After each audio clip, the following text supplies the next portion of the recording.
20h l'invité, c'est jusqu'à 21h en direct sur Fréquence ESJ. 20h sur Fréquence ESJ, Hits and Talk, bonsoir, bienvenue à tous dans 20h l'invité, votre rendez-vous politique de la semaine. Et pour aborder l'actualité ce soir, nous sommes avec Jean Messia, ancien membre du Bureau national du Rassemblement national. Bonsoir Jean Messia. Bonsoir madame. Merci d'avoir accepté notre invitation. Vous avez quitté le RN justement il y a pile une semaine. On revient sur les raisons de votre départ au cours de l'émission. On fera le point également sur la crise du Covid-19. Samedi dernier, le Parlement a adopté la prolongation de l'état d'urgence sanitaire jusqu'au 16 février prochain. Une nouvelle loin de faire l'unanimité. Et puis, juste avant d'évoquer les conséquences de la victoire de Joe Biden à la présidentielle américaine, on s'attardera sur les mesures contre le séparatisme. Le gouvernement en a fait une priorité. Jean Messia, vous expliquez pour votre part que l'islam n'est pas compatible avec la République. N'hésitez pas à réagir et à poser vos questions à Jean Messia sur nos réseaux sociaux.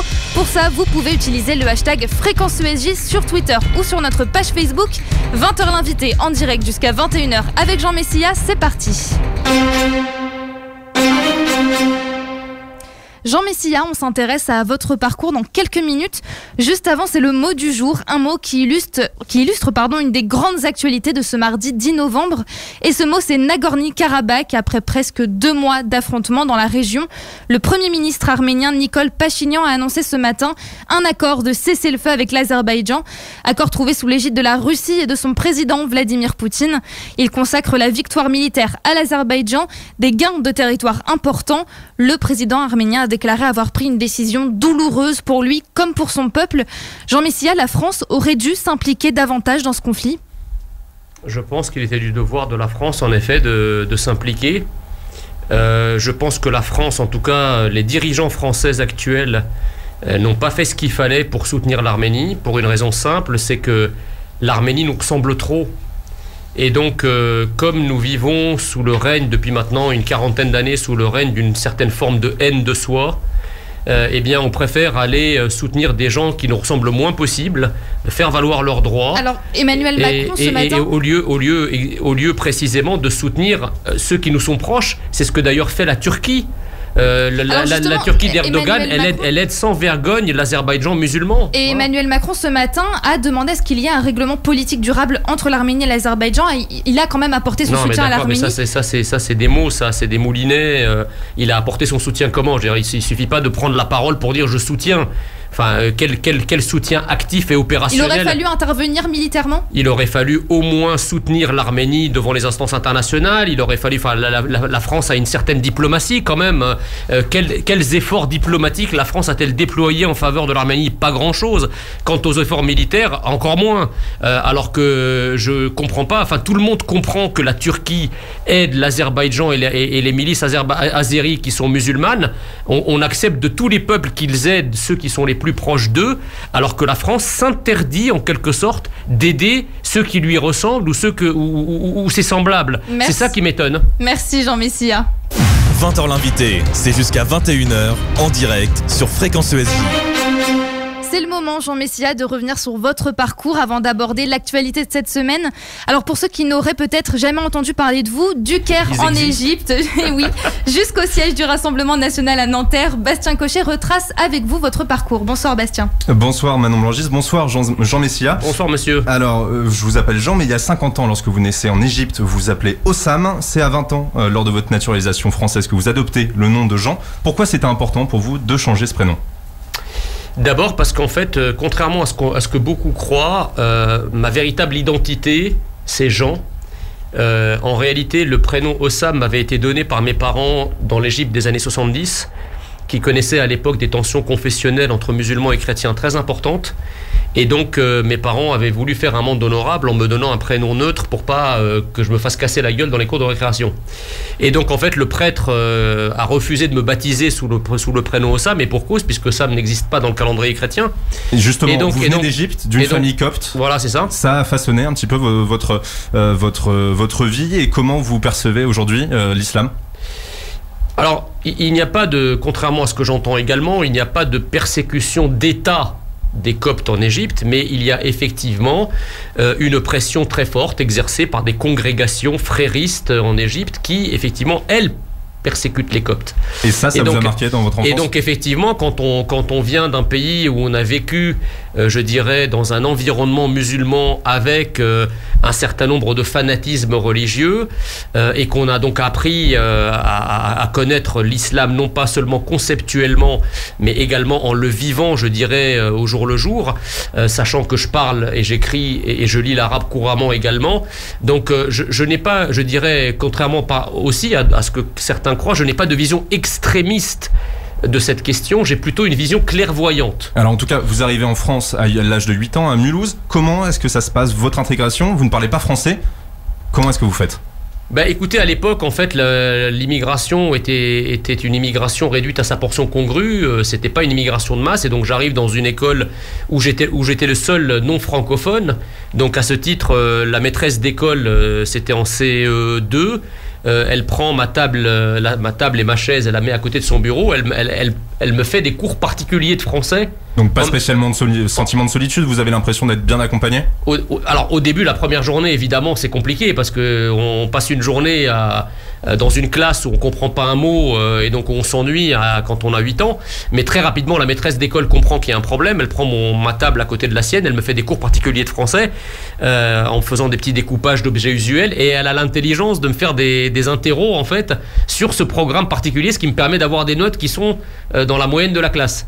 Et pour la petite histoire, quand j'ai eu l'ENA 25 ans après, eh bien, j'ai téléphoné à cette école où il y avait toujours la même maîtresse dans la même 9e, c'est comme ça qu'on appelait le CE2 à l'époque, pour lui annoncer que le petit Égyptien qu'elle avait accueilli 25 ans plus tôt et à qui elle faisait des petits découpages d'objets usuels, eh bien, était devenu énarque, et ce fut l'un des plus grands moments d'émotion de ma vie. Justement, vous le dites, vous avez fait l'ENA, vous avez étudié à Sciences Po Paris aussi. C'est une façon de remercier la France, de choisir une voie où vous pouvez la servir. Vous touchez, vous tapez dans le mille, si je puis me permettre. C'est-à-dire qu'effectivement, quand j'ai choisi, j'aurais pu, je dirais, passer le concours d'une école de commerce, me retrouver dans le secteur privé, sur les marchés financiers avec un salaire à 2 chiffres. Vous l'avez tenté plusieurs fois, en plus vous avez persévéré. Exactement, mais moi, si vous voulez, il n'y avait aucune autre solution possible. C'était pas possible parce que conceptuellement et moralement, effectivement, je n'ai jamais fait carrière, je n'ai jamais considéré que je faisais une carrière dans la fonction publique, ni dans la haute fonction publique, pas plus d'ailleurs que je ne considère faire carrière dans la politique. Pour moi, j'ai une sorte d'approche sacerdotale. Il s'agit de rendre une partie de la dette morale que je dois à la France. Mais alors vous avez une carrière quand même? Alors la carrière se déroule, mais je veux dire, je ne suis pas polarisé sur je dirais, sur l'évolution de mes échelons administratifs, et je ne suis pas polarisé non plus sur les gains potentiels. J'ai quand même un engagement politique de 5 années au cours desquels je me suis engagé complètement bénévolement, sans aucun retour particulier, ni financier, ni politique, ni même symbolique. Donc moi je ne sers pas, si vous voulez, je sers une certaine idée de la France. Selon le journal L'Opinion, étudiant, vous étiez plutôt socialiste, et en 2002 vous avez même voté Jean-Pierre Chevènement. Qu'est-ce qui a constitué votre sensibilité politique dans vos premières années? Alors cette information n'est pas exacte. Il est vrai que quand j'étais collégien puis lycéen, ayant été dans un lycée assez huppé où tout le monde votait à l'époque RPR et votait Chirac, j'avais l'esprit de facétie et l'esprit de contradiction qui m'amenait à coller les autocollants du mouvement des jeunes socialistes pour provoquer tout le monde. Donc, aucune conviction profonde à cette époque? Aucune conviction profonde. Quant au soutien de Jean-Pierre Chevènement, c'est vrai, je l'ai soutenu, mais je ne l'ai pas soutenu parce qu'il était de gauche ou socialiste, je l'ai soutenu parce qu'il était souverainiste. Il se trouve que vers la fin des années 90, en même temps que j'étais enseignant-chercheur en sciences économiques, j'ai commencé à fréquenter les cercles souverainistes, à l'époque incarnés par Pasqua, Séguin, De Villiers, etc. En tout cas, vous êtes rentré en politique très tard, en 2014 ou Non, justement, en fait, je suis rentré en politique à la fin des années 90 parce que, effectivement, comme j'ai fait une thèse de doctorat qui portait sur la coordination des politiques budgétaires face au traité de Maastricht et d'Amsterdam, je suis très rapidement devenu souverainiste, alors que le premier scrutin auquel j'ai participé en tant que citoyen français, c'était le traité de Maastricht, enfin le référendum sur le traité de Maastricht. Alors pourquoi être allé vers Marine Le Pen en 2014? Auquel j'avais voté oui, avec grand regret par la suite, puisque quand j'ai commencé à explorer les traités, l'exégèse des traités, notamment celui de Maastricht, je me suis rendu compte à quel point c'était un véritable hold-up des nations. Pourquoi tourner le dos à ce souverainisme et aller vers Marine Le Pen ensuite? Ah ben non, mais justement, Marine Le Pen, en tout cas en 2011, incarnait une ligne très souverainiste. identitaire et souverainiste. Mais beaucoup moins en 2014 puis en 2015. Et alors la question, si vous voulez, c'est que quand j'ai été admis effectivement à l'ENA au 1er janvier 2003, j'en suis sorti en 2005. J'ai eu une carrière qui a été beaucoup dans l'international, et quand je suis revenu de l'étranger après avoir servi la France à différents postes diplomatiques, je me suis donc c'était en 2011, c'était l'année où Marine Le Pen prenait la direction du Rassemblement, la présidence du Rassemblement national. Et donc moi j'ai pas adhéré tout de suite, j'ai commencé à regarder un petit peu ce qu'elle disait, ce qu'elle écrivait, ce qu'elle faisait, etc. Et je me suis résolu à la rejoindre fin 2015, d'abord de manière confidentielle, et puis ensuite de manière ouverte à partir de juillet 2016. Et on aura le temps de parler de votre histoire avec le Rassemblement national dans quelques instants. Merci Jean Messia. 20h l'invité, c'est jusqu'à 21h en direct sur Fréquence ESJ. Terminé le Rassemblement national, justement, dans la continuité de votre parcours, Jean Messia, vous avez décidé donc il y a une semaine de quitter le parti. Alors pourquoi ce choix et quelles sont vos ambitions pour la suite? On voit ça juste après Can You Feel It de Jean Rock sur Fréquence ESJ Hits and Talk. 20h14 sur Fréquence ESJ Hits and Talk. On est en direct avec Jean Messia, ancien délégué aux études et à l'argumentaire du Rassemblement national et aujourd'hui président du Cercle de réflexion Institut Apollon. Alors on l'a dit la semaine dernière, Jean Messia, vous quittiez le Rassemblement national. Vous avez évoqué des divergences idéologiques avec le parti dans lequel vous vous sentiez ostracisé. Bonsoir Axel Rebaud. Bonsoir Manon Blangis. Jean Messia, bonsoir. Bonsoir. Marine Le Pen a été très claire sur la question de l'identité et de l'islam. Elle ne partage pas votre point de vue. Est-ce que vous vous sentez trahi par la présidente du Rassemblement national ? Non, je dirais pas ça. Je dis qu'effectivement, il y a une différence de sensibilité là-dessus. Mais bon, on a des vécus différents, on a des parcours différents qui peuvent l'expliquer. Peut-être que jusqu'à présent, cette question-là était moins saillante parce que, bon, effectivement, il y avait la problématique identitaire était peut-être un petit peu édulcorée par le contexte. Mais c'est vrai qu'après la décapitation de Samuel Paty, vous vous rendez compte, une décapitation dans une rue française, la décapitation est un geste, un marqueur identitaire puissant. Enfin, la dernière fois que quelqu'un, enfin en tout cas une décapitation, ça fait penser à Louis XVI si vous voulez, donc c'est quelque chose qui est vraiment dans le conscient et l'inconscient des Français, quelque chose de très important. Donc effectivement ça a mis je dirais le sujet identitaire sur la table, et peut-être qu'à cette occasion les divergences qui étaient latentes jusque-là sont apparues au grand jour. Ça veut dire que le Rassemblement national aujourd'hui c'est rien d'autre que l'avis de Marine Le Pen? Il n'y a pas la place pour d'autres courants dans le parti? Bah écoutez, vous lui poserez la question. Je pense que moi, je crois, si vous voulez, moi j'ai quand même la culture du chef, puisque je suis haut fonctionnaire depuis des années. J'ai été universitaire, je travaillais sous l'égide d'un professeur, donc un collaborateur, si vous voulez, il est là pour apporter des solutions. Il n'est pas là pour apporter des problèmes. Donc effectivement, quand j'ai vu que Marine Le Pen à 2 reprises, à une semaine d'intervalle, a été sommée en quelque sorte par vos confrères, vos aînés, de s'expliquer sur certaines prises de mes prises de position, moi je tenais pas à être le caillou dans sa chaussure, si vous voulez. Donc à partir de là, on se dit bon, est-ce que je reste ou est-ce que je pars? Et donc d'autant plus qu'à l'intérieur du parti, il y avait quand même parmi les cadres du Rassemblement national des gens qui étaient forcément contre moi. Et donc Marine Le Pen elle se retrouve sous le feu croisé à la fois de l'extérieur et de l'intérieur. Donc vous avez déclaré, Jean Messia, après la mort de l'enseignant Samuel Paty, que c'était l'œuvre d'un musulman en colère. Marine Le Pen, elle a affirmé que cet avis n'était ni le sien ni celui du parti. Ça a vraiment été la cassure. C'est ce moment où vous avez pris votre décision de quitter Non, parce qu'en fait, encore une fois, on s'en est très amicalement expliqué et ce sujet a été clos. D'ailleurs, Marine Le Pen elle-même, en répondant à Pauline de Malherbe, elle lui a dit qu'il pouvait exister des sensibilités différentes à l'intérieur du Rassemblement national. Ma décision, elle est propre, si vous voulez. C'est-à-dire que, d'une part... Vous ne regrettez absolument pas vos prises de position ou celles de Marine Le Pen aujourd'hui? Non, parce que moi je suis quelqu'un, alors on m'aime ou on me déteste, mais je suis quelqu'un qui est connu pour son franc-parler. Donc j'ai dit les choses telles que je les pense, je dis le réel tel qu'il est, et non pas pour faire plaisir à certains ou le réel tel qu'on aimerait qu'il soit. Donc voilà, moi je dis les choses telles que je les ressens et telles que je les vois. Après ça plaît, tant mieux, ça plaît pas, tant pis. Voilà. Est-ce que le Rassemblement national il a changé depuis que vous l'aviez rejoint en 2016? Est-ce que Marine Le Pen elle a dénaturé un propos pour lequel vous vous étiez engagé, ou est-ce que justement, comme vous sembliez le dire, ce sont juste des divergences sous-jacentes qui ont fini par devenir impossible à ignorer? Non, parce que si vous voulez, c'est effectivement une divergence de ligne. Moi, ce que j'ai pas aimé, c'est de constituer pour Marine Le Pen une source de gêne. Et surtout, effectivement, bon, ça vous a pas échappé, j'ai un peu plus de 4 années d'engagement au sein du parti. C'est 4 années au cours desquelles je n'ai pas ménagé ni mon temps, ni mes efforts. Et effectivement, quand on estime à un moment, à tort ou à raison, hein, je ne sais pas, à tort ou à raison, que son engagement et ses compétences ne sont pas reconnues, eh bien on en tire les conséquences. Mais ce que je constate au jour d'aujourd'hui, c'est que les adhérents du Rassemblement National, les militants du Rassemblement National, n'ont pas la même approche, n'ont pas la même sensation. Selon vous, vous êtes plus proche des militants du Rassemblement National écoutez, que ceux qui sont... j'ai passé 4 années au cours desquelles j'ai quasiment pas passé un seul week-end chez moi. C'est-à-dire que je l'ai passé dans les fédérations, au contact des militants, au contact des adhérents. Le terrain, c'est quelque chose auquel je tiens. Moi, je me suis engagé en politique parce que j'aime les gens. Et donc, je ne fais pas de la... Pardon, mais je ne fais pas de la politique de manière dématérialisée, si vous voulez. C'est une de mes activités, mais c'est pas la seule. Aujourd'hui, Jean Messia, vous dites que celui qui représente vraiment l'identité du Rassemblement National, c'est pas Marine Le Pen, c'est vous ? Non, je ne crois pas qu'on puisse dire ça. Je pense que Marine Le Pen est également très sensible à la question identitaire. Vous savez, le Rassemblement National, c'est un parti souverainiste et identitaire.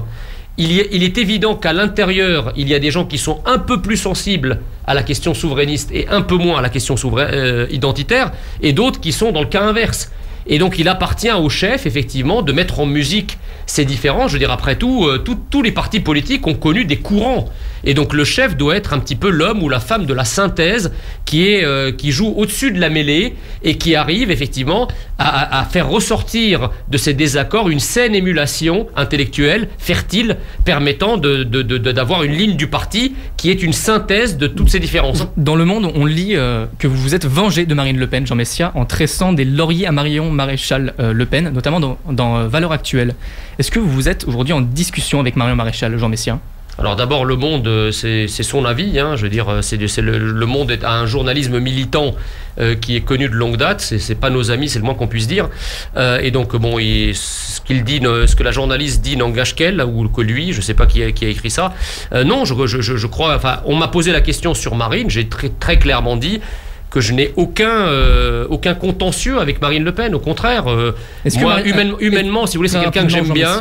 Très rapidement, Jean Messia, est-ce que vous considérez que Marion Maréchal ferait une meilleure présidente que Marine Le Pen ? Mais ça, c'est pas à moi de le dire, monsieur. Ça, c'est à Marion de le décider. Il me semble qu'elle s'est retirée de la vie politique, donc on ne peut pas faire des choix chimériques par rapport à des gens qui ne sont pas dans l'arène politique. Donc au jour d'aujourd'hui, effectivement, d'après les sondages auxquels vous avez accès comme moi, Marine Le Pen est la mieux placée pour passer le cap du premier tour. On est à 18 mois de l'élection présidentielle. Nous sommes à l'époque de Macron qui arrive en quelques mois à bouleverser totalement l'échiquier et à se faire élire président en 2017 alors que personne ne l'avait vu venir en 2016. Je ne sais pas ce qui va se passer en 2022. Voilà ce que je peux vous dire. Merci Jean Messia. En prie. 20h l'invité, c'est jusqu'à 21h en direct sur Fréquence ESJ. N'hésitez pas, si vous nous écoutez, vous pouvez continuer de réagir à 20h l'invité sur les réseaux sociaux de Fréquence ESJ. Vous pouvez également poser vos questions à Jean Messia avec le hashtag Fréquence ESJ et on se charge de les lui poser pour vous en fin d'émission. L'épidémie de Covid-19 continue sa deuxième vague dans l'Hexagone. Hier, 551 personnes sont décédées en 24 heures et plus de 20 000 nouvelles contaminations ont été recensées. Ce week-end, l'état d'urgence sanitaire a lui été prolongé jusqu'au 16 février et Jérôme Salomon, le directeur général de la santé, a indiqué que le pic de l'épidémie était encore devant nous. Bastien Cochet. Jean Messia, le 16 février pour l'état d'urgence sanitaire, c'est trop loin pour vous ? Je pense que c'est trop loin parce que je ne sais pas comment finalement l'économie française et notamment certains secteurs qui sont durement touchés, comme le secteur de la restauration, par exemple, de l'hôtellerie, le secteur des cinémas, des théâtres, etc., vont pouvoir résister à une absence d'activité totale pendant toute cette durée. Alors je comprends qu'on fait ces sacrifices pour sauver des vies, mais enfin, c'est ce qu'on nous dit en tout cas. Moi, j'en suis pas persuadé, voyez-vous. Vous en doutez ? J'en doute parce que c'est très simple. Aujourd'hui, le problème n'est pas le problème de la létalité, ni même de la mortalité de l'épidémie. Le problème, c'est un problème capacitaire, c'est-à-dire des capacités hospitalières à soigner les gens.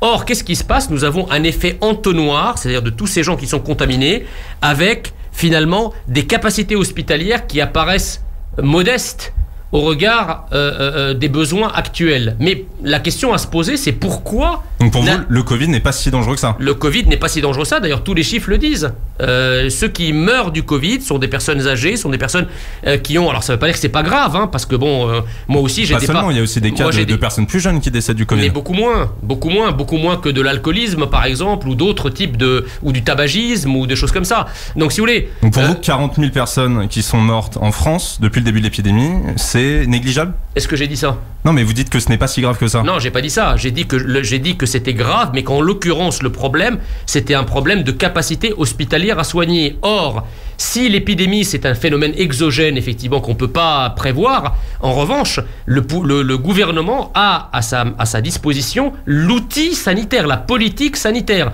Qu'a-t-il fait depuis maintenant un peu plus d'un an, que le pays est soumis à ce virus? Qu'est-ce qu'il a anticipé? Qu'est-ce qu'il a prévu? Quels moyens supplémentaires il a mis en œuvre?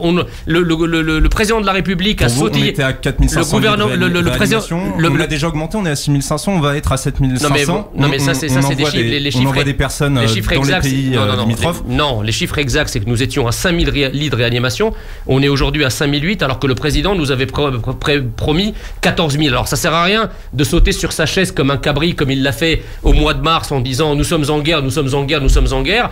Quand on est en guerre, il faut se donner les moyens de la guerre. Ça veut dire des réquisitions, c'est-à-dire une politique. Si on n'a pas les réanimateurs et les médecins, qu'est-ce qu'on aurait pu faire de plus? On nous dit qu'on ne peut pas faire monter l'hôpital en capacité d'accueil en réanimation parce que nous manquons de réanimateurs. Mais je suis désolé. D'abord, tous les pays ne sont pas touchés de la même façon. On voit par exemple que l'Afrique échappe partiellement, plus que partiellement, à l'épidémie. Nous avons une politique migratoire. Au lieu d'accueillir toute la misère du monde chaque année, on peut par exemple faire une politique d'immigration sélective nous permettant d'avoir des médecins, des infirmiers, etc. qui viennent nous épauler pour cette épidémie. Pourquoi ces médecins africains accepteraient de venir en France pour soigner des Français plutôt que de soigner... Je sais pas, on nous explique depuis 40 ans les bienfaits du grand marché mondial sur lequel on peut tous procurer. Alors effectivement, le cas des masques est emblématique. Quand tout le monde a eu besoin de la même chose au même moment, ceux qui ont payé le plus ont été, enfin les pays qui ont payé le plus ont été les pays le premier servis, notamment en masques. Donc la France a les moyens. Pourquoi? Attendez, pour les mêmes raisons que vous avez chaque année des centaines de milliers de personnes qui se précipitent pour venir en France. Là, en l'occurrence, ils viennent en France pour avoir un travail, pour être payés, plutôt que d'être à la charge de la France et à la charge de l'État-providence. Au-delà de réfléchir à peut-être faire venir des médecins de l'étranger, qu'est-ce qu'on aurait pu faire pour préparer cette deuxième vague? Qu'est-ce qu'aurait pu faire le gouvernement de plus, à part cette solution de ramener des personnes de l'étranger? C'est très simple, tout ce qu'a fait le gouvernement jusqu'à présent n'a pas servi à grand-chose.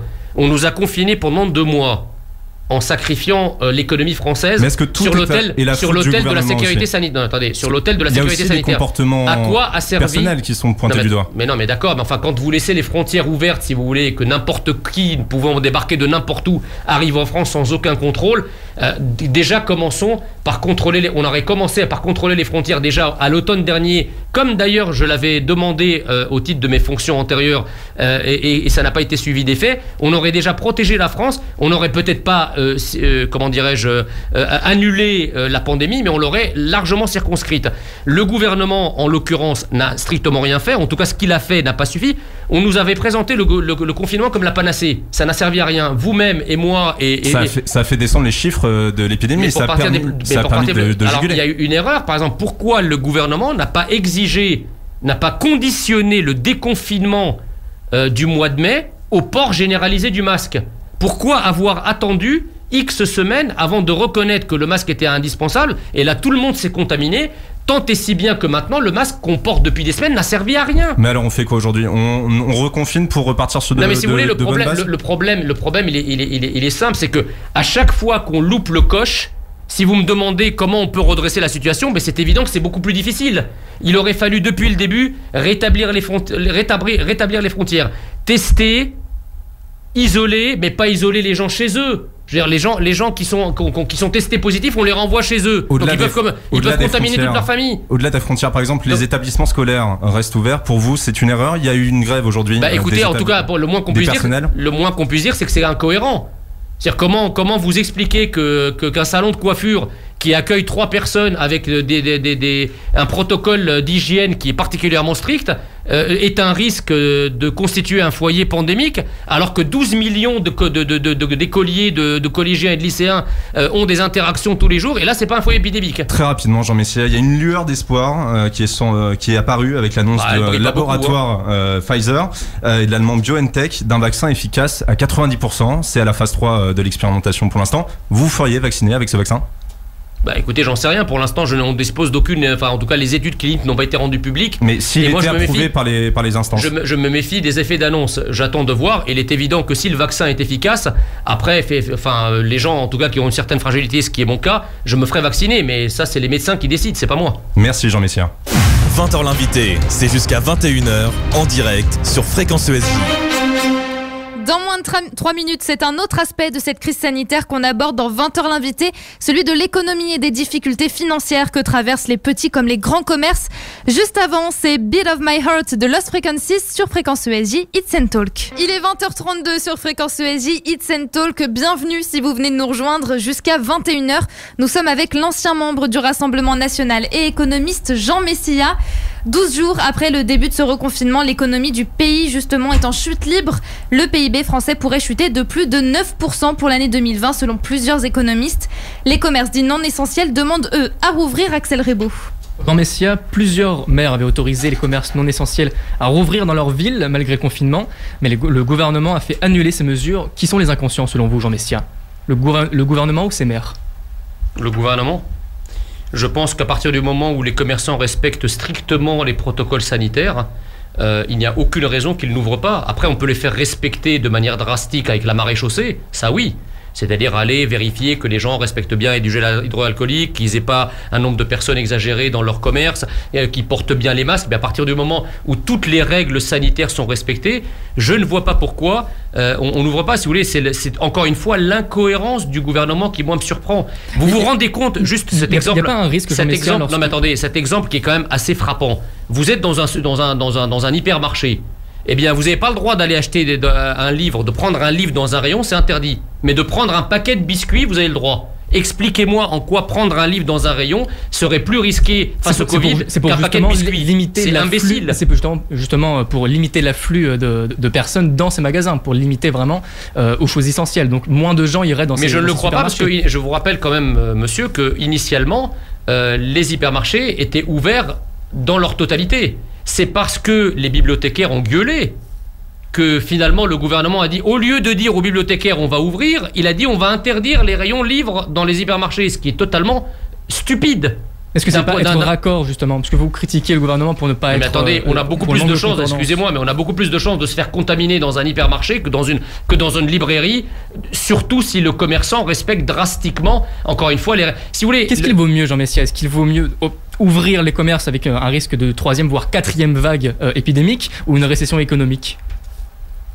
Mais la question ne se pose pas comme ça. Nous savons aujourd'hui que le respect drastique d'un certain nombre de règles barrières, le lavage des mains, le gel hydroalcoolique, le masque, la distanciation sociale, permettent effectivement de contrecarrer la propagation du virus. À la fin du premier confinement, pourtant, on avait justement instauré des règles... Mais non, c'était pas à la fin du premier confinement, vous n'aviez pas le masque, par exemple. Mais on voit bien que justement, les gens ne respectaient pas les gestes barrières, même s'il n'y avait pas de masque. Mais ça n'est pas vrai, vous pouvez pas dire ça.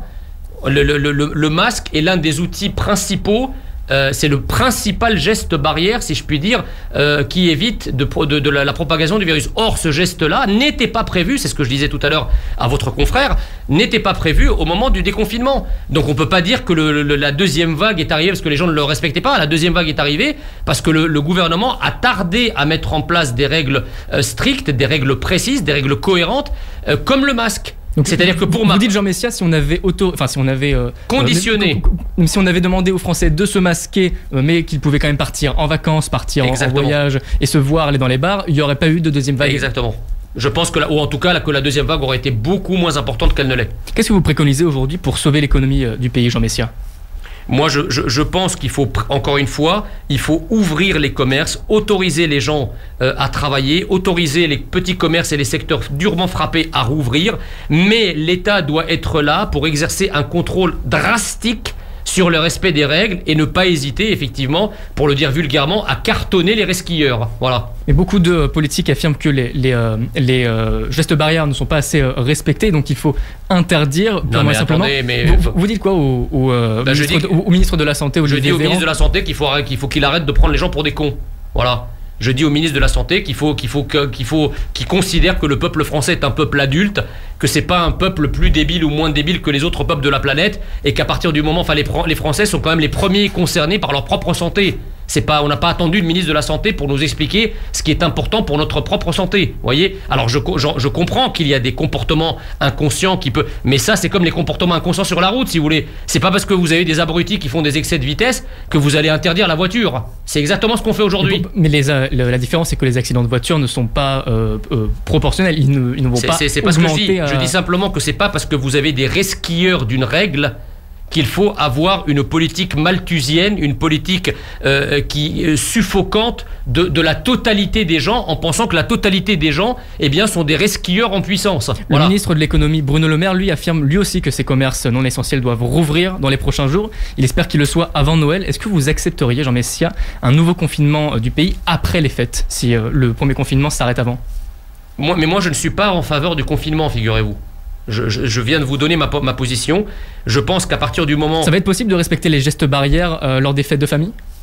Mais qu'est-ce qu'on fait aujourd'hui ? Enfin, aujourd'hui, moi, j'ai des enfants, si vous voulez. Ils vont à l'école. Aujourd'hui, on est confinés. Aujourd'hui, mes enfants vont à l'école. Donc, ils sont comme 12 millions d'écoliers, de lycéens, de collégiens. Ils font des interactions avec les autres. Ils rentrent à la maison. Comment je peux être garanti que mes enfants ne vont pas me contaminer ?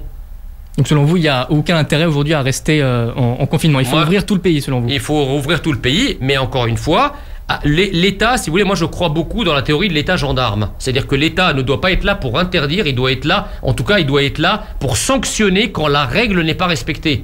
Parce que la façon dont on a... Parce que ne croyez pas... Même si dans les restaurants, dans les bars, on enlève le masque à un certain moment. Attendez, vous enlevez le masque. À partir du moment où il y a une distanciation sociale qui est respectée par le restaurateur et où les gens ne sont pas les uns sur les autres pour dîner ou pour déjeuner, je ne vois pas où est le problème. Vous comprenez ? Donc moi, je ne crois pas, si vous voulez, dans cette... Parce que figurez-vous que si vous confinez, si vous interdisez les commerces, vous aurez des morts qui viendront de la situation économique, parce que le restaurateur qui a des dettes à payer, qui va rentrer en dépression, qui va être au chômage, qui aura tout un tas de problèmes pour obtenir la misère que le gouvernement lui a promis, c'est quoi son avenir à lui ? Lui, le taux de suicide va augmenter à cause de ça. Il y a des gens qui vont mourir physiquement autrement que par le Covid. 20h l'invité, en direct jusqu'à 21h sur Fréquence ESJ. Si vous nous écoutez et que vous avez peut-être raté le début de 20h l'invité ou que vous souhaitez tout simplement réécouter l'émission, c'est possible.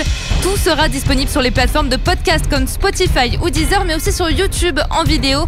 Et depuis un mois, la France et l'Europe ont essuyé plusieurs attaques terroristes de la part d'extrémistes religieux. 3 nouveaux suspects ont été mis en examen vendredi dans l'enquête sur l'assassinat de l'enseignant Samuel Paty. Le gouvernement entend lui durcir son projet de loi contre le séparatisme. Axel Rebaud. Jean Messia, parmi ces 3 suspects, 2 hommes de 18 ans, l'un français, l'autre russe tchétchène, et une mineure française de 17 ans. Qu'est-ce que vous attendez de la justice vis-à-vis de ces suspects, Jean Messia ? J'attends déjà que toute la lumière soit faite sur le rôle qu'ils ont joué dans cet acte terroriste. Moi, ce qui me frappe, si vous voulez, c'est qu'à chaque fois, on nous présente les terroristes comme des loups solitaires, comme des gens qui agissent seuls, comme des déséquilibrés. Alors on n'a plus le droit à ça depuis un certain temps parce que le mot a été tellement éculé qu'on ne nous le sort plus. Mais à chaque fois, on découvre qu'en fait, c'est pas du tout un loup solitaire, qu'il y a un véritable écosystème autour de lui, de gens qui l'aident, de gens qui le conseillent, de gens qui le financent. Donc effectivement, ça devient vraiment problématique. C'est-à-dire qu'il y a le terroriste en bout de chaîne, mais il y a tout un tas de gens qui ne sont pas terroristes, mais qui participent de cette idéologie. Et donc c'est pour ça que moi je dis qu'il y a un continuum entre l'idéologie islamiste et le terrorisme. Vous comprenez ce que je veux dire ? Parmi du coup les suspects, deux sont français, l'un est russe tchétchène. Est-ce que selon vous, Jean Messia, il faut que s'ils sont jugés responsables, qu'ils soient traités différemment selon s'ils sont français ou étrangers ? De toute façon, puisqu'à partir du moment où vous êtes étranger, si vous voulez, vous avez commis un acte délictueux. Je vous rappelle quand même que la notion d'étranger, dans tous les pays du monde, c'est que la personne est invitée par la nation ou par le pays dans lequel il est étranger. Ça veut dire qu'ils doivent être expulsés ? Il doit purger sa peine et être expulsé à l'issue de sa peine. Nous n'avons pas vocation à garder sur le territoire national des gens qui ont été invités à y rentrer et qui se comportent en ennemis de la France. Donc, selon vous, Jean Messia, il faut qu'il quand même effectue sa peine en France. Il effectue sa peine en France, ou alors il peut être expulsé si nous avons des accords avec les pays. Quant aux Français, effectivement, c'est encore pire, si je puis me permettre. C'est-à-dire que c'est un acte de haute trahison, puisque le but, c'est de frapper leur propre pays.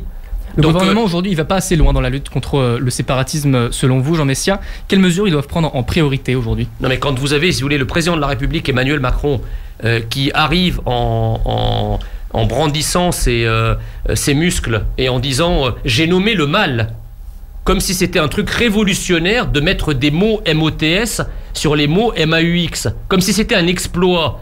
Ben, vous ne pouvez pas vous attendre d'un tel président de la République à ce qu'il prenne le taureau par les cornes et qu'il agisse fermement contre le terrorisme. Vous attendez quelles mesures aujourd'hui, Jean Messia? Quelles mesures vous voulez qu'il prenne en priorité, ce gouvernement? En priorité, vous avez effectivement pratiquement 1 millier de personnes qui sont fichées S pour radicalisation, qui sont des clandestins. Qu'attend-on pour les foutre dehors? Et vous avez ensuite une part non négligeable qui sont des étrangers, qui est étrangère, légale. C'est pareil, on enlève les titres de séjour et on les fout dehors. Les étrangers binationaux qui représentent une menace pour notre sécurité nationale parce qu'ils ont des liens avérés avec des organisations terroristes ennemies de la France, ils sont déchus de leur nationalité et ils sont expulsés. Le problème, si vous voulez, c'est que l'islamisme... Vous êtes contre la binationalité uniquement dans ce cas, ou c'est pour tous les Français qui sont binationaux? Selon vous, il faut qu'ils choisissent... Non mais attendez, c'est pas le débat. Le débat, c'est que si vous avez des ennemis à l'intérieur de la France qui sont binationaux, c'est-à-dire que c'est des gens qui sont ennemis de la France. Donc pourquoi leur conserver leur nationalité française? Quel pays au monde souhaite ardemment le maintien d'une nationalité pour des gens qui ne rêvent que de l'éclater? Et on fait quoi? Personne. Comme par hasard, vous attendez que les pays dont ils ont la nationalité acceptent de les recevoir également? Qu'est-ce qui se passe s'il y a attendez, ça s'appelle de la négociation internationale. Je veux dire, la France, on ne peut pas vanter à longueur de journée la puissance diplomatique de la France, le fait que la France ait un siège de membre permanent au Conseil de sécurité, qu'elle ait l'arme nucléaire, etc. On ne peut pas imaginer un seul instant que la France n'ait pas des moyens de pression sur les pays en question. Nous avons des ressortissants, par exemple. Là, le dernier cas, c'était un Tunisien. Celui qui a frappé Nice Hilarié par Lampedusa. Vous avez toute l'intelligentsia tunisienne qui vient passer ses vacances en France ou qui rêve de venir en France. Si on dit au gouvernement tunisien, on va vous interdire les visas si vous ne reprenez pas vos ressortissants que nous ne voulons pas chez nous, ils seront obligés d'accepter. Voilà, ça s'appelle de faire de la pression internationale. C'est ce qu'on fait tous les jours dans des tas de domaines. Jean Messia, en 2016, vous avez dit après les attentats de Nice que vous étiez inquiet car l'assaillant n'était pas fiché S comme 5 millions de musulmans en France. C'est ce que vous aviez dit en 2016. Je me suis déjà expliqué là-dessus. Aujourd'hui, est-ce que vous faites la différence entre donc les musulmans et les fondamentalistes islamistes? Vous disiez que, selon vous, l'islam n'est pas compatible avec la République. Alors, je tiens juste à revenir sur ce tweet. À l'époque, on nous disait, de toute façon, on peut rien faire, puisque de toute façon, la personne n'était même pas fichée S. Donc moi j'ai répondu en disant attendez, effectivement il n'est pas fiché S, mais il y en a 5 millions qui ne le sont pas. C'est pas pour ça qu'il ne peut pas surgir de leur rang quelqu'un qui frapperait. C'était une pirouette pour... Ça donne quand même l'idée que vous considérez que 5 millions de Français sont des potentiels Non, écoutez, moi pas du tout. Je ne confonds pas la religion avec ceux qui la pratiquent. Si vous faites ça, c'est que vous faites le jeu des islamistes. Parce que pour un islamiste, ou en tout cas pour un musulman radical, parce que moi je récuse l'utilisation du mot islamiste, pour une raison simple, c'est que pourquoi faudrait-il un vocable différencié pour l'islam qui n'existe pour aucune autre religion? Genre, les catholiques intégristes, on ne dit pas des catholicistes. On peut dire donc des musulmans les bouddhistes radicaux, on ne dit pas bouddhicistes. Jean Messia, vous dites que l'islam, lui, n'est pas compatible avec la République. En 1905, l'Église a bien été séparée de l'État, donc le christianisme s'est adapté à la République. Est-ce que vous considérez que pour l'islam, c'est impossible de suivre ce même chemin? Oui, parce que qu'on le veuille ou non, la France est un pays de tradition judéo-chrétienne. Donc il y a aujourd'hui une évolution. Non mais attendez, la France est totalement différente de ce qu'elle a été pendant des siècles. Oui, mais d'accord, mais la France n'est pas née en 1905, si vous voulez. Quand vous sortez dans les villes de France et à Paris, vous voyez pas des mosquées ou des pagodes, vous voyez des églises. Donc ça veut dire que la France, qu'on le veuille ou non, elle a des racines qui sont pas seulement des racines architecturales, mais qui sont des racines philosophiques, philologiques et théologiques, qui sont judéo-chrétiennes. Donc en fait, par exemple, la laïcité, on la retrouve déjà dans l'Évangile. Rendez à César ce qui est à César et à Dieu ce qui est à Dieu. Ce sont les prémices de la laïcité, alors que la France ait mis 1000 ans pour y arriver, mais c'est une évolution endogène de la société française qui a voulu ça. Or, le problème de la laïcité, c'est qu'elle est inconnue en terre d'islam. L'islam est compatible avec la République en tant que concept. Vous avez la République islamique d'Iran, vous avez la République algérienne, qui d'ailleurs ces deux pays font de l'islam une religion d'État. Mais la République, elle est française, il faut la qualifier, sinon vous ne comprenez pas. Si effectivement on parle de la République française, alors l'islam qui est un code économique, politique et social et familial, eh bien il est incompatible avec la République parce que la République a ses propres codes économiques, politiques, économiques, familiaux, sociaux, etc. Merci Jean Messia, merci Axel Rebaud. 1 heure de politique en direct, c'est 20h l'invité sur Fréquence ESJ. C'est officiel, Joe Biden est le 46e président des États-Unis.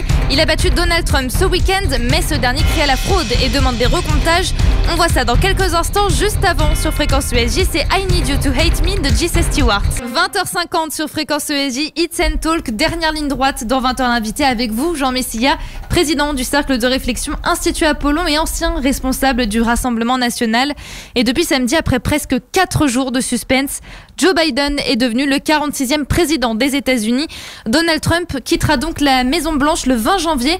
Quel est désormais l'avenir des États-Unis et surtout de ses relations avec la France? Bastien Cochet. Jean Messia, vous êtes partisan de la théorie d'une élection frauduleuse, comme peuvent l'être Gilbert Collard, Jérôme Rivière ou Louis Alliot, vos anciens collègues du Rassemblement national? Non, mais ce qui est sûr, c'est qu'il y a effectivement eu des fraudes. Quelle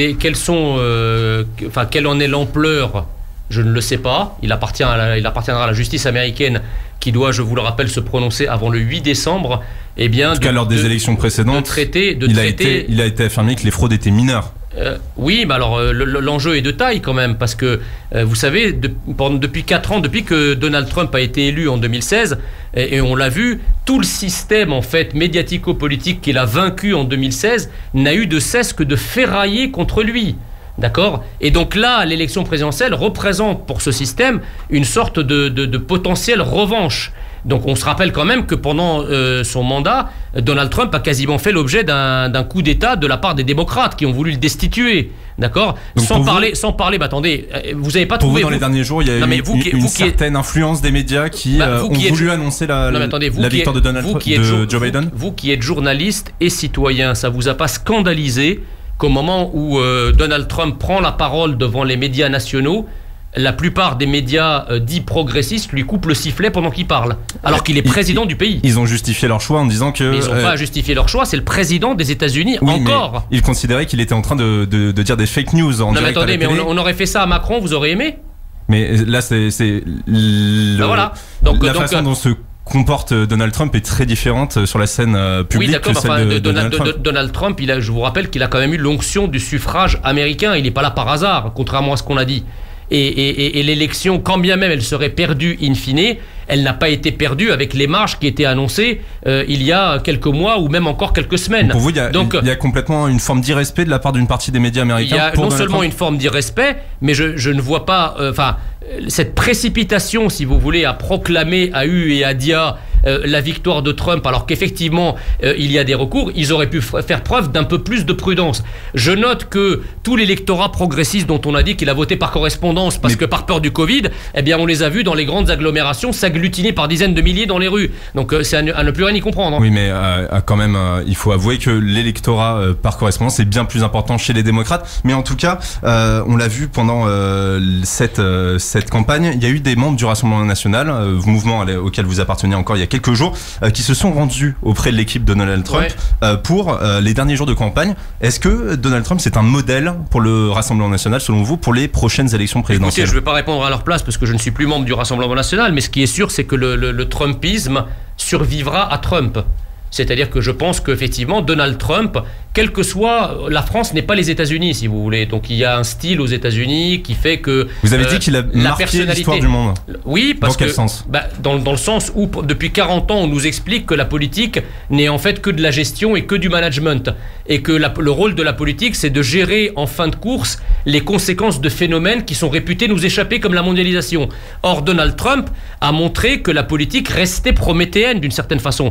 Je ne dis pas qu'il qu'il a réussi brillamment tout ce qu'il a entrepris. Pour vous, c'est l'un des seuls vrais hommes politiques récents ? C'est l'un des seuls vrais. D'autres le sont également, mais en tout cas dans les démocraties occidentales, je pense que Donald Trump a démontré que lorsque le politique voulait, le politique pouvait. Alors aujourd'hui, nous avons en France au contraire un pouvoir entre guillemets progressiste qui est mobilisé pour nous expliquer pourquoi les choses sont impossibles. Il est impossible de faire quoi que ce soit contre les flux migratoires. Il est impossible de faire quoi que ce soit contre les dysfonctionnements de l'Europe. Il est impossible de faire quoi que ce soit contre les méfaits de la mondialisation, sur la désindustrialisation, la désertification. On est mobilisé en permanence, c'est l'impossibilisme. En tout cas, tout est impossible. Pour en revenir à l'élection américaine, Joe Biden a donc été élu. Vous ne connaissiez vraiment pas le candidat démocrate il y a un an ? Comme vous avez pu le dire sur CNews. Alors, j'ai pas dit exactement ça. J'ai dit simplement que le système qui a été vaincu par Trump en 2016 avait ressorti une momie du placard. Vous avez dit qui connaissait Joe Biden? Oui, mais exactement, parce que je pense que c'est quelqu'un qui, pour avoir été le vice-président de Barack Obama, n'a pas laissé de traces, je dirais, tangibles. De son est-ce qu'il faut être absolument sur le devant de la scène pour justifier ses compétences? Il a quand même été sénateur pendant 36 ans, il a été vice-président pendant 8 ans.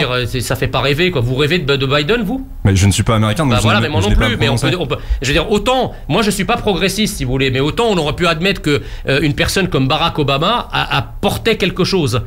Il avait du charisme, il avait la jeunesse, il y avait quelque chose. On adhère ou on n'adhère pas, mais il y avait quelque chose. Pour vous, c'est plutôt une préférence de personnalité? C'est-à-dire que Biden est à Trump ce que Hollande était à Sarkozy avec un paquet d'années en plus. Voilà. Le fait que Joe Biden veuille revenir dans l'accord de Paris, c'est une bonne nouvelle selon vous? Je pense que c'est une bonne nouvelle, oui, parce que de toute façon, la problématique du climat n'est pas une problématique nationale. Et pourtant, Donald Trump ne s'engageait pas sur ce chemin du tout. Bah écoutez, moi j'ai pas toujours été d'accord avec tout de Donald Trump. Il y a des choses que j'ai soutenues, par exemple comme sa volonté de construire un mur pour freiner l'immigration latino-américaine dans la frontière sud des États-Unis. Par exemple, dans le rétablissement des termes de l'échange avec le prédateur chinois, il y a des choses, par exemple les traités de paix qu'il a su faire émerger entre Israël et un certain nombre de pays arabes. Tout ça, ce sont des succès de Donald Trump. C'est pas parce que je dis qu'il a eu des succès que je ne reconnais pas par ailleurs qu'il a pu avoir un certain nombre de défaites. Merci Bastien Cochet. 20h l'invité, c'est jusqu'à 21h en direct sur Fréquence ESJ. 20h l'invité, c'est presque terminé. Il nous reste quelques minutes pour faire l'agenda politique de la semaine avec vous, Jean Messia. Vendredi, une cérémonie en l'honneur des victimes des attentats du 13 novembre 2015 est prévue à Paris. Il y a 5 ans, l'attentat du Bataclan et des plusieurs attaques simultanées avaient fait 131 morts et plus de 400 blessés. En raison du contexte sanitaire, l'hommage est restreint. Jean Messia, la France a de nouveau subi des attentats. On le voyait tout à l'heure ces derniers jours. 5 ans après ceux du 13 novembre, rien n'a changé. Quasiment rien. Alors évidemment, l'heure n'est pas à la polémique et n'est pas à la politique politicienne. Et donc je me joins évidemment à la douleur des familles qui doit être encore vivace. 5 années après, comme beaucoup, j'ai vécu ces attentats à Paris. Fort heureusement, je ne les ai pas vécus dans ma chair, mais je suis de tout cœur avec les familles qui ont été dans ce cas-là. Maintenant, c'est vrai que le gouvernement français, on ne peut pas dire qu'il ait fait quoi que ce soit pour protéger la France. Je vous rappelle qu'avant les attentats de novembre, il y avait eu l'attaque de Charlie Hebdo. Alors il y a eu un la question, pardon de vous interrompre, mais la question que je me pose depuis 5 ans, c'est qu'a fait le gouvernement de l'époque après les attentats de Charlie Hebdo, après la tuerie de Charlie Hebdo, pour protéger la France et prévenir les attaques du 11 novembre. Parce que moi je me rappelle qu'au mois de mars, au mois d'avril 2015, j'avais dit que des terroristes pouvaient se mêler aux cohortes de réfugiés de l'époque qui arrivaient sur l'Europe. On m'avait dit, vous êtes dans le fantasme d'extrême droite. D'accord ? Le fantasme d'extrême droite, il a donné plusieurs dizaines de morts en novembre 2015. Vous voyez ? Protéger la France, c'est effectivement prendre les mesures pour éviter que quelque chose qui vient de se passer ne se passe plus. Alors, dernière question que nous avons sélectionnée donc, sur les réseaux sociaux de Fréquence ESJ. Alain vous demande, maintenant que vous êtes sans parti, quel poids vous avez en politique et qu'est-ce que vous comptez faire ? Écoutez, pour l'instant, je constate que j'ai toujours une vie médiatique, donc je vais continuer à défendre mes idées autrement. Je suis toujours présent sur les réseaux sociaux, je suis toujours présent dans les colonnes des journaux où je publie assez régulièrement. Le contexte sanitaire fait que malheureusement je suis privé de terrain, mais ça, je veux dire, tous les partis le sont. Je pense que je vais continuer à me battre pour mes idées. En tout cas, mon combat change de forme pour l'instant, mais il ne change pas de fond. Vous avez toujours un poids aussi important qu'avant, vous pensez, avec le Rassemblement national ? Ce que je constate, c'est que des personnes comme par exemple Philippot qui sont partis, du jour où ils ont cessé d'être ce pourquoi ils étaient invités sur les plateaux télé, ils n'ont plus été invités. J'ose espérer que je ne serai pas là et que effectivement je continuerai à avoir une vie médiatique qui continuera, qui me permettra de continuer à défendre mes idées autrement au service de la France et des Français. Merci Jean Messia. 20h l'invité en direct jusqu'à 21h. 20h l'invité, c'est fini pour aujourd'hui. Merci à tous de nous avoir suivis. Merci Jean Messia d'avoir été avec nous ce soir et d'avoir répondu à nos questions. Je rappelle donc que vous avez quitté le Rassemblement national il y a une semaine et que vous avez lancé votre cercle de réflexion, notamment l'Institut Apollon. Demain, retrouvez Bastien Cochet et toute l'équipe de Storytelling pour 1 heure de divertissement sur Fréquence ESJ. À suivre évidemment en direct de 20h à 21h. Mardi prochain, on se retrouve avec un nouvel invité politique, toujours en direct de 20h à 21h. 21h sur Fréquence ESJ. Passez une très bonne soirée. 20h l'invité, c'est jusqu'à 21h en direct sur Fréquence ESJ.